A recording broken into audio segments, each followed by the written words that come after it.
नमस्कार class 10th CBSE board के सभी स्टूडेंट को जय हिंद। तो बच्चों आज हम लोग अपने क्लास 10th के हिंदी ए का एक नया क्वेश्चन पेपर देखते हैं। बच्चों इसमें आपको सभी के सभी इम्पोर्टेंट ही क्वेश्चन देखने को मिलेंगे। बच्चों यहाँ पर आपकी जो ग्रामर है वो बहुत ही ज़्यादा अच्छी ग्रामर है। यहाँ पर आपको सभी के सभी ग्रामर में इम्पोर्टेंट ही आपको क्वेश्चन देखने को मिलेंगे। अगर बच्चों आप लोगों ने ये ग्रामर तैयार कर ली तो यकीन मानो आप अपने बोर्ड एग्जाम में ग्रामर पूरी तरीके से अच्छे प्रकार से करके आएंगे। यहाँ पर हम आपको एक एक क्वेश्चन का आंसर बताएंगे, सारे आपके डाउट क्लियर करेंगे। अगर बच्चों आप लोगों ने इस क्वेश्चन पेपर को तैयार कर लिया तो यकीन मानो आप बच्चे सभी लोग यहाँ पर 70 प्लस मार्क्स 100% आराम से आप लोग ला पाएंगे। ठीक है, आप सभी लोग इस क्वेश्चन पेपर को अच्छे प्रकार से यहाँ पर इसको तैयार करेंगे। तो बच्चों यहाँ पर सबसे पहले आप लोगों को अपठित बोध मिलता है। यहाँ पर आपका खंड का है। तो यहाँ पर आपसे कह रहा है कि निम्नलिखित गद्यांशों को पढ़कर पूछे गए प्रश्नों को आपको उत्तर देना है। तो बच्चों आप सभी लोग पहले इस पैराग्राफ को रीड करिएगा। बाई हॉनेस्टली आप सभी लोगों को इसको पैराग्राफ को you must have to read, then you will be increase your consistency. ठीक है, तो आप सभी लोग अगर इस पैराग्राफ को रीड करेंगे तो आपकी जो पढ़ने की जो रीडिंग है वो आपकी कंसिस्टेंसी वो 100% आपकी इंक्रीज होगी। तो आप लोग जरूर इसको पढ़ें। इसके बाद बच्चों यहाँ पर आपका जो पहला क्वेश्चन है, मानव कब सभ्य कहा जाता है। तो बच्चों यहाँ पर आपको पैराग्राफ से ही आपके संबंधित जितने भी आपसे क्वेश्चन पूछे जाएंगे वो आपके यहाँ पर पैराग्राफ से ही आपसे संबंधित यहाँ पर प्रश्न पूछे जाएंगे। तो बच्चों यहाँ पर आपका जो करेक्ट आंसर होगा, जब वह अपनी सुप्रवृत्तियों के अनुसार कार्य करे, तो यहाँ पर बच्चों आपका ऑप्शन नंबर का वाला करेक्ट आंसर हो जाएगा। इसके बाद यहाँ पर आपका क्वेश्चन नंबर 2 है, अनुशासन के अभाव में समाज की क्या स्थिति होगी। तो बच्चों यहाँ पर आपका जो राइट आंसर है, अनुशासन के अभाव में समाज की क्या स्थिति होगी। तो समाज में अराजकता और अशांति की स्थिति उत्पन्न हो जाएगी। तो बच्चों यहाँ पर आपका ऑप्शन नंबर गा वाला करेक्ट हो जाएगा, ऑप्शन नंबर गा वाला। ठीक है, इसके बाद मानव में निहित प्रवृत्तियों कौन कौन सी हैं। तो बच्चों यहाँ पर आपका जो राइट आंसर हो जाएगा सुप्रवृत्तियां और कुप्रवृत्तियां। तो यहाँ पर आपका ऑप्शन नंबर घा वाला करेक्ट आंसर हो जाएगा। इसके बाद यहाँ पर आपका क्वेश्चन नंबर बच्चों 4 है, कह रहा है कि अनुशासन के अभाव में पशुओं का जीवन कैसा होता है। तो वो यहाँ पर आपसे पूछा गया है। तो बच्चों अनुशासन अगर हमारे जीवन में नहीं होगा तो हम लोगों का जो जीवन होता है बिल्कुल लाइक एनिमल्स की तरह हम लोग बिहेव करते हैं। ठीक है, तो अब बात आपको ध्यान रखनी, आपको अपने जीवन में एक अपने जीवन में रेगुलरिटी हर एक काम में आपको शामिल करनी है। इसके बाद यहाँ पर आप क्वेश्चन देखें, कुछ लोग अनुशासन को उचित क्यों नहीं मानते हैं। तो इसका आंसर आपको 2 नंबर का है। तो आपको कम से कम शब्दों में इसका आंसर देना है। ऐसा नहीं है कि आप लोग इसको लिखते हुए चले जा रहे हैं, कम से कम समय आपको इसको कम से कम वर्ड्स में इसको आंसर आपको देना है। ठीक है, इसके बाद यहाँ पर आपसे क्वेश्चन नंबर 2 कह रहा है कि निम्नलिखित काव्यांशों को पढ़कर पूछे गए प्रश्नों के आपको उत्तर यहाँ पर देने हैं। तो बच्चों यहाँ पर आपको जितने भी आपको पैराग्राफ दिए गए हैं आपको यहाँ पर पद्यांश में उसको आपको अच्छे प्रकार से रीड करना है। ये आपके एग्जाम के बच्चों काफ़ी ज़्यादा क्वेश्चन ये आए हुए एग्जाम में, तो ही मैंने यहाँ पर ही क्वेश्चन रखे हैं। तो बच्चों यहाँ पर आपका जो पहला क्वेश्चन है, तो बच्चों यहाँ पर आपका जो करेक्ट आंसर होगा वो यहाँ पर आपका बच्चों ऑप्शन नंबर घा वाला करेक्ट होगा, बड़े बड़े मोती के समान आंसू। ठीक है, तो ऑप्शन नंबर घा वाला यहाँ पर आपका करेक्ट आंसर हो जाएगा। इसके बाद बच्चों यहाँ पर आपका क्वेश्चन नंबर 2 है, कवित्री क्या नहीं भूल पा रही थी। तो बच्चों यहाँ पर आपका जो राइट आंसर होगा, कवित्री क्या नहीं भूल पा रही थी अपने बचपन के दिनों को। तो यहाँ पर आपका ऑप्शन नंबर का वाला करेक्ट आंसर हो जाएगा। इसके बाद कवित्री क्या कामना कर रही थी। तो यहाँ पर आपका करेक्ट आंसर हो जाएगा, उसका बचपन एक बार पुनः लौट आए। तो यहाँ पर आपका ऑप्शन नंबर घा वाला करेक्ट आंसर हो जाएगा। इसके बाद नेक्स्ट यहाँ पर आपका जो क्वेश्चन है यहाँ पर कह रहा है कि बचपन की क्या क्या विशेषताएं बताई गई हैं, रोती हुई कवित्री को माँ कैसे शांत करती है, वो यहाँ पर आपको इसका आंसर देना है। इसके बाद यहाँ पर आपका जो खंड खा है, व्यवहारिक व्याकरण। तो यहाँ पर आपको निर्देशानुसार किन्हीं 4 के उत्तर देने हैं। तो बच्चों आपको जो ये वाक्य दिया गया है इसको आपको संयुक्त वाक्य में बदलना है। कैसे बदलना है? संयुक्त वाक्य में आपको इसका आंसर देना है। तो आप सभी लोग आंसर्स को सुनेंगे। उसके एक इशारे पर लड़कियां कक्षा से बाहर निकली और नारे लगाने लगी। ठीक है, बाहर निकली और नारे लगाने लगी। ठीक है, इसके बाद उन्होंने जेब से चाकू निकाला और खीरा काटने लगे। तो इसको आपको सिंपल वाक्य में कन्वर्ट करना है। तो वे जेब से चाकू निकालकर खीरा काटने लगे। ठीक है, हालदार साहब को उधर से गुजरते समय मूर्ति में कुछ अंतर दिखाई दिया। तो यहाँ पर आपको इस वाक्य को बच्चों मिश्र वाक्य में आपको कन्वर्ट करना है। तो जब हालदार साहब उधर से गुजरे तो उन्हें मूर्ति में कुछ अंतर दिखाई दिया। तो ये आपका मिश्र वाक्य में कन्वर्ट हो जाएगा। इसके बाद यहाँ पर आपका बाल गोविंद भगत जानते थे कि अब बुढ़ापा आ गया है, तो आपको आश्रित उपवाक छाटकर उसका भेद भी बताना है। तो यहाँ पर जब बुढ़ापा आ गया, ठीक है, अब बुढ़ापा आ गया, तो ये बच्चों आपका कौन सा हो जाएगा? ये आपका हो जाएगा संज्ञा उपवाक। कौन सा हो जाएगा? संज्ञा उपवाक। कौन सा हो जाएगा? संज्ञा उपवाक यहाँ पर आपका हो जाएगा संज्ञा उपवाक। ठीक है, इसके बाद नेक्स्ट यहाँ पर आपसे कह रहा है कि आप चाय लेंगे या कॉफ़ी, वाक्य में भेद बताइए। तो ये हमारा वाक्य कैसा है? ये बच्चों हमारा सरल वाक्य है। कैसा वाक्य है? सरल वाक्य ये हमारा है, सरल वाक्य। ठीक है, आप इसको ध्यान रखेंगे। इसके बाद यहाँ पर आपसे कह रहा है कि निर्देशानुसार आपको उत्तर को अपने बच्चों यहाँ पर भाववाच्य में इसको कन्वर्ट करना है। भाववाच्य में कह रहा है कि बुलेटिन के लिए यहाँ पर नोटिस यहाँ पर बनाइए। तो इसको आपको भाववाच्य में कन्वर्ट करना है। तो बुलेटिन के लिए एक नोटिस बनाया जाए। तो ये आपका भाववाच्य में कन्वर्ट हो जाएगा।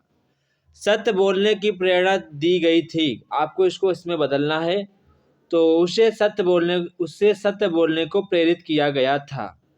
कर्मवाच्य में बदलिए। आप कर सकते हैं, इसको आपको कर्मवाच्य बदलना है। तो आप लिखेंगे आपके द्वारा किया जा सकता है। आपके द्वारा किया जा सकता है। इसके बाद यहाँ पर आपका नेक्स्ट है सारे स्कूल बंद कर दिए जाएं। इसको आपको इसमें कन्वर्ट करना है। तो सारे स्कूलों को बंद कर दिया जाए, क्या होगा? सारे स्कूलों को बंद कर दिया जाए। इसमें आपका ये कन्वर्ट हो जाएगा। नेताजी ने सभा की अध्यक्षता की। तो इसको आपको कर्मवाच्य में बदलना है। तो नेताजी द्वारा सभा की अध्यक्षता की गई। नेताजी द्वारा सभा की अध्यक्षता की गई। तो यहाँ पर आपके कर्मवाच्य में कन्वर्ट हो जाएगा। इसके बाद निम्नलिखित वाक्यों में से किन्हीं 4 रेखांकित पदों का पद परिचय यहाँ पर आपको करना है। तो जहाँ पर आपका बाल गोविंद लिखा, आप सभी को जहाँ जहाँ पर आपको अंडरलाइंस दिख रही हैं, आपको उन सभी का यहाँ पर क्या पूछा गया था? यहाँ पर आपको पदों का पद परिचय बताना कि वो हमारा वर्ड क्या क्या होगा। तो बच्चों यहाँ पर आप लोग देखेंगे जो आपका बाल गोविंद भगत की है, ये बच्चों यहाँ पर हमारा व्यक्तिवाचक संज्ञा होगा, पुल्लिंग होगा, एक वचन होगा, संबंध कारक होगा। तो इतने हमारे ये हो जाएंगे। इसके बाद बाल गोविंद भगत, ये बच्चों हमारा व्यक्तिवाचक संज्ञा हो जाएगा। कौन सा हो जाएगा? व्यक्तिवाचक संज्ञा हो जाएगा। इसके बाद आपका ये बच्चों हो जाएगा पुल्लिंग हो जाएगा, एक वचन हो जाएगा, कर्ता कारक हो जाएगा, कर्ता कारक हो जाएगा। ये आपके सारे हो जाएंगे। इसके बाद नेक्स्ट यहाँ पर आप लोग देखेंगे कबीर के। तो आपको यहाँ पर जो कबीर के हैं व्यक्तिवाचक संज्ञा हो जाएगा। कौन सा हो जाएगा? व्यक्तिवाचक संज्ञा हो जाएगा। पुल्लिंग बच्चों हो जाएगा, पुल्लिंग। एंड बच्चों यहाँ पर आपका एक वचन हो जाएगा और आपका ये संबंध कारक हो जाएगा, क्योंकि लास्ट में आपका के है। तो ये आपका संबंध कारक में हो जाएगा। इसे आपको यहाँ पर ध्यान रखना है। इसके बाद यहाँ पर आपका सुंदर आता है। तो बच्चों जहाँ पर आपका सुंदर है, ये बच्चों आपका गुणवाचक विशेषण होगा। क्या होगा? गुणवाचक विशेषण होगा। एंड बच्चों यहाँ पर आपकी ये विशेषण एंड आपका स्त्रीलिंग होगा एंड आपका ये एक वचन होगा। इसके बाद भारत तो काफ़ी आसान है, ये आपका संज्ञा होगा।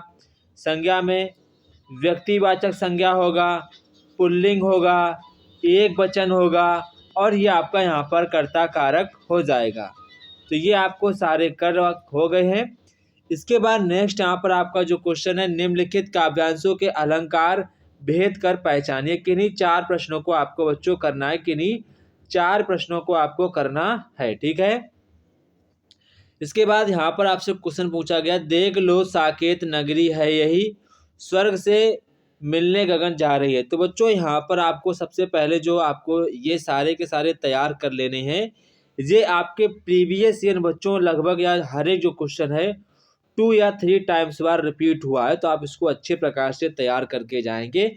ये जो आपके जो क्वेश्चन है ये आपके एग्जाम में 2 या 3 टाइम्स बार क्वेश्चन से आपके रिपीट हुए, तो आप इस क्वेश्चन को अच्छे प्रकार से तैयार करिएगा। तो बच्चों यहाँ पर आपका जिसमें आपका जो पहला अलंकार होगा उसमें बच्चों आपका अतिशयोक्ति अलंकार है। कौन सा? अतिशयोक्ति अलंकार है। दूसरे में बच्चों आपका उपमा अलंकार है। तीसरे में बच्चों आपका रूपक अलंकार है। और चौथे में बच्चों आपका जो अलंकार है वो भी यहाँ पर आपका उत्प्रेक्षा अलंकार है। कौन सा? उत्प्रेक्षा अलंकार है। इसके बाद जो आपका लास्ट में अलंकार है वो यहाँ पर आपका रूपक अलंकार होगा। कौन सा होगा? रूपक अलंकार होगा। कौन सा होगा? रूपक अलंकार। तो ये बच्चों आपको सारे अच्छे प्रकार से तैयार करने हैं। इसके बाद खंड गा है, अनुच्छेद को ध्यान पूर्वक पढ़कर आपको निम्नलिखित प्रश्नों के बच्चों आपको उत्तर देने हैं। तो आप सभी लोग बच्चों क्वेश्चन को रीड अवश्य करना है ताकि यहाँ पर आपकी जो कंसिस्टेंसी है वो बढ़ सके। तो यहाँ पर आपका जो पहला क्वेश्चन कह रहा है कि लेखक के अनुसार बाल गोविंद भगत साधु क्यों थे। तो यहाँ पर बच्चों आपका आंसर हो जाएगा, वे सच्चे साधुओं की तरह उत्तम आचार विचार रखते। तो यहाँ पर आपका ऑप्शन नंबर घ वाला करेक्ट आंसर हो जाएगा। बाल गोविंद भगत का कौन सा कार्य व्यवहार लोगों को आश्चर्य का विषय था। तो बच्चों यहाँ पर आपका जीवन के सिद्धांतों और आदर्शों का गहराई से अपने आचरण का पालन करना। तो यहाँ पर आपका ऑप्शन नंबर ग करेक्ट हो जाएगा। बाल गोविंद भगत कबीर के ही आदर्शों पर चलते थे क्योंकि। तो कबीरपंथी मठ में क्यों चलते थे? यहाँ पर कबीर मतलब कि बाल गोविंद भगत जो थे कबीर के ही आदर्शों पर क्यों चलते थे? क्योंकि वे कबीर को भगवान के रूप में देखते थे। तो यहाँ पर आपका ऑप्शन नंबर घ वाला करेक्ट आंसर हो जाएगा। बाल गोविंद भगत के खेत में जो कुछ पैदा होता था उसे वे सर्वप्रथम किसे भेंट करते थे? तो कबीरपंथी मठ में, ठीक है। इसके बाद वह गृहस्थ थे लेकिन उनकी सब चीज साहब की थी। तो यहाँ साहब का क्या आशय है? साहब का आशय बच्चों क्या है? कबीरदास जी से है। तो यहाँ पर आपका ऑप्शन नंबर घ वाला करेक्ट आंसर हो जाएगा। इसके बाद यहाँ पर आपसे कह रहा है कि बच्चों आप लोगों को निम्नलिखित प्रश्नों में से किन्हीं 3 प्रश्नों के आपको उत्तर लगभग 25 से 30 शब्दों में बच्चों आपको उत्तर देने हैं। 25 से 30 शब्दों में यहाँ पर आपको उत्तर देना है। 25 से 30 शब्दों में। तो बच्चों यहाँ पर आपको जो आसान क्वेश्चन लगे वही यहाँ पर आपको प्रश्नों को करना है, ठीक है। जो यहाँ पर आपको बच्चों क्वेश्चन आसान लगे और जो आपको अच्छा लगे, ठीक है। ठीक है, जो आपको आसान लगे, जो आपको अच्छा लगे वही आपको प्रश्न यहाँ पर करना है। तो बच्चों यहाँ पर आपको 3 ही प्रश्न करने हैं। तो बच्चों आपको कोई भी आप यहाँ पर 3 प्रश्न करना है और आप पर आपको बात ध्यान रखनी है, आपके क्वेश्चंस हैं 2 मार्क्स का क्वेश्चन, तो आपको उसी के अकॉर्डिंग लिखना है। ऐसा नहीं है कि आप लिखते हुए चले जा रहे हैं और अब नंबर पर ध्यान नहीं दे रहे। जितने नंबर का आपका क्वेश्चन हो आपको उतने ही नंबर का लिखना है, ठीक है बच्चों।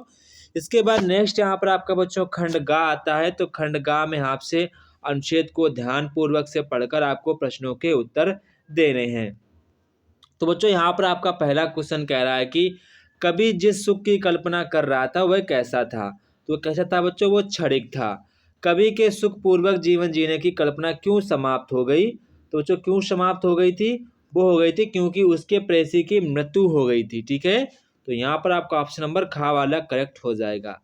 कबीर ने पद्यांश में किसके सौंदर्य का वर्णन किया है। तो कवि ने पद्यांश में किसके सौंदर्य का वर्णन किया है। तो अपनी प्रेयसी के सौंदर्य का वर्णन किया है। तो यहाँ पर आपकी जो प्रेयसी होंगी आप सभी लोगों की, तो आप लोगों को उनका ख्याल नहीं करना है, आपको अपने बोर्ड की तैयारी करनी है। ऐसा नहीं कि आप लोग अपने प्रेयसी के बारे में सोचने लगे, तो ऐसा आपको नहीं करना है बच्चों। आपको अपने बोर्ड एग्ज़ाम 2025 के अच्छे प्रकार से तैयारी करनी है क्योंकि आपके पेपर लगे हैं। आपको अपने जीवन में एक ही बार ही पेपर देना है, आपको अपनी लाइफ में एक ही बार पेपर देना है, बार बार आप नहीं दे सकते हैं। और आपकी जो प्रेयसी है आपको बाद में फिर आप टाइम मिलेगा तब आप उनसे बातचीत कर सकते हैं। तो ये आपको बातें ध्यान रखनी है, ऐसा नहीं आप यादों में खो जाएं। इसके बाद यहाँ पर आपका कह रहा है कि कवि के लिए उनकी प्रेयसी क्यों स्मृति महत्वपूर्ण है। तो उनकी जो प्रेयसी के लिए जो उनकी स्मृति है वो क्यों महत्वपूर्ण है, तो क्योंकि वह उसके जीवन जीने का एकमात्र सहारा था। ठीक है, वो सिर्फ उन्हीं को ही चाहते थे। ठीक है, इसके बाद नेक्स्ट यहाँ पर पद्यांश में पथिक शब्द का प्रयोग किसके लिए किया गया है, तो बच्चों वो कवि के लिए किया गया है। इसके बाद नेक्स्ट यहाँ पर कह रहा है कि निम्नलिखित प्रश्नों में से आपको किन्हीं 3 प्रश्नों का उत्तर लगभग 25 से 30 शब्दों में देना। आपका प्रत्येक क्वेश्चन बच्चों 2 मार्क्स का है, तो आपको उसी के अकॉर्डिंग बच्चों प्रश्नों को लिखना है। ठीक है, इसके बाद यहाँ पर आपका क्वेश्चन नंबर खंड ग आता है। तो बच्चों यहाँ पर आपको किन्हीं 2 प्रश्नों के उत्तर 50 से 60 शब्दों में लिखने हैं। आपका प्रत्येक क्वेश्चन 4 नंबर का है। तो बच्चों यहाँ पर आपको कोई 2 ही प्रश्न करने हैं। तो बच्चों आपको जितने भी मैं क्वेश्चन शो करता हूँ, ये बच्चों आपके एग्जाम के पॉइंट ऑफ व्यू से काफ़ी ज़्यादा इंपॉर्टेंट है। अगर आपने क्वेश्चन तैयार कर लिए तो बच्चों आप लोग एग्जाम में इजिली 70+ मार्क्स को अटेंड कर पाएंगे। ठीक है, जो बच्चों मैंने एसएसटी के जितने भी मैंने क्वेश्चन पेपर अपलोड किए थे, मेरा जो क्वेश्चन पेपर जो आपको लोगों का आया था पूरा उसी से मैच हुआ था। अगर आपको यकीन हो तो मैं आपको स्क्रीनशॉट भी भेज सकता हूं जो मैंने वीडियो अपलोड किए हैं। अभी टाइम मिलेगा मैं उस पर ही वीडियो बनाऊंगा कौन कौन से हमारे क्वेश्चन मैच हुए हैं। इसके बाद नेक्स्ट यहाँ पर आपका बच्चों खंड घ आता है। रचनात्मक लेखन से आपका क्वेश्चन यहाँ पर आता है। तो यहाँ पर आपको 120 शब्दों का अनुच्छेद लिखना है। तो यहाँ पर आपको टॉपिक भी दिए गए हैं बच्चों, आपको इस पर तैयार करना है, इस पर तैयार करना है। ये दोनों आपके लिए काफ़ी ज़्यादा इंपॉर्टेंट है, आप इन पर अच्छे प्रकार से तैयार करके जाइएगा। इसके बाद यहाँ पर आपसे कह रहा है कि विद्यालय से नाम काटे जाने के कारण आपको अपनी सफाई देते हुए प्रधानाचार्य जी को पत्र लिखकर पुनः कक्षा में बैठने की अनुमति के लिए आपको प्रार्थना पत्र अपने जो आपके प्रिंसिपल हैं उनको आपको पत्र लिखना है कि आपका नाम काट दिया, आपने कोई बदतमीजी की होगी तो आपका जो नाम है स्कूल से काट दिया गया, तो पुनः कक्षा में बैठने के लिए आपको अपने जो आपके स्कूल के प्रिंसिपल साहब हैं उनको आपको लेटर लिखना है। इसके बाद यहाँ पर आपका जो अथवा में कह रहा है कि आपके छोटे भाई ने 8वीं कक्षा में अच्छे अंक से उत्तीर्ण किया। देखो आपको छोटा भाई अच्छे अंक जो उत्तीर्ण किया है उसे बधाई देते हुए आपको पत्र लिखना कि भाई मेरे तू अच्छी मेहनत कर रहा है, ऐसी लगातार मेहनत तू करता रहे। मतलब आपको लेटर लिखना है अपने छोटे भाई के लिए। ठीक है, इसके बाद यहाँ पर आपका जो क्वेश्चन नंबर 14 है, तो यहाँ पर कह रहा है एक निजी विद्यालय में हिंदी के शिक्षक की आवश्यकता है। तो यहाँ पर आपको अपनी योग्यता के अनुसार उनको आपको अपनी क्वालिटी बताने की हमारे पास क्लास 10th है, क्लास 12th है, बीएससी है, एमएससी है, जो कुछ आपके पास है वो आपको अपने शैक्षिक आपको योग्यताओं के बारे में यहाँ पर आपको बताना है कि आपके पास क्या क्या एजुकेशन है। इसके बाद आप रजन है या रजनी है, आप बैंक खाते में नेट बैंकिंग की सुविधा प्राप्त करने के लिए संबंधित शाखा प्रबंधक को आपको 80 शब्दों में ईमेल लिखना है। इसके बाद आप इन दोनों प्रश्नों को तैयार करना है। ये क्वेश्चन आपको अच्छे प्रकार से तैयार कर लेना चाहिए, आपके एग्जाम के लिए काफ़ी ज़्यादा इंपॉर्टेंट क्वेश्चन है। तो बच्चों ये था हमारे क्लास 10th का सीबीएसई बोर्ड का बच्चों हमारा एक क्वेश्चन पेपर था सीबीएसई बोर्ड का। ठीक है, सीबीएसई बोर्ड का। ठीक है, तो आपका क्वेश्चन पेपर था। तो आप सभी लोगों का अच्छे प्रकार से बच्चों पेपर की तैयारी करनी ताकि यहाँ पर जो आपका पेपर है अच्छा जाए। और बच्चों हाँ, एक बात ध्यान रखनी, वेरी वेरी इंपॉर्टेंट बात है, वो आपको यहाँ पर ध्यान रखनी है। पेपर में बच्चों आपको शुरुआत से ही स्पीड बनाकर लिखना है, क्योंकि आपका जो पेपर आता है लेंथी पेपर आता है, तो आपको बातें ध्यान रखनी है। क्योंकि बच्चों जो इस बार जो यूपी बोर्ड का जो पेपर आया था ना, वो बच्चों क्लास 10th में बहुत से बच्चों का पेपर हमारे यहाँ छूट गया है, क्योंकि उनको जो मास्टर्स उनके थे उन्होंने नहीं बताया कि बच्चों आपको स्पीड में लिखना है, वो बोलते रहे बच्चों अच्छा लिखना। तो उसी चक्कर में उनका पेपर छूट गया। वो बच्चों निबंध जो आपका 9 नंबर का निबंध आता है और 1 पेज में निबंध लिख के आए, तो बताओ उनको कितने मार्क्स जाएंगे। हम तो हंगाती, आप भी अगर आप कॉपी चेक करने जाएंगे तो आप भी उसको 1 ही नंबर देंगे भाई साहब। तो आपको अपनी स्पीड बनाकर लिख कर आना है, अच्छे प्रकार से राइटिंग करनी है ताकि यहाँ पर आपके राइटिंग मार्क्स ना कटें। जय हिंद बच्चों, फिर मिलते हैं अपने नेक्स्ट वीडियो में। अगर वीडियो अच्छी लगी हो तो वीडियो को लाइक, सब्सक्राइब, शेयर जरूर करें।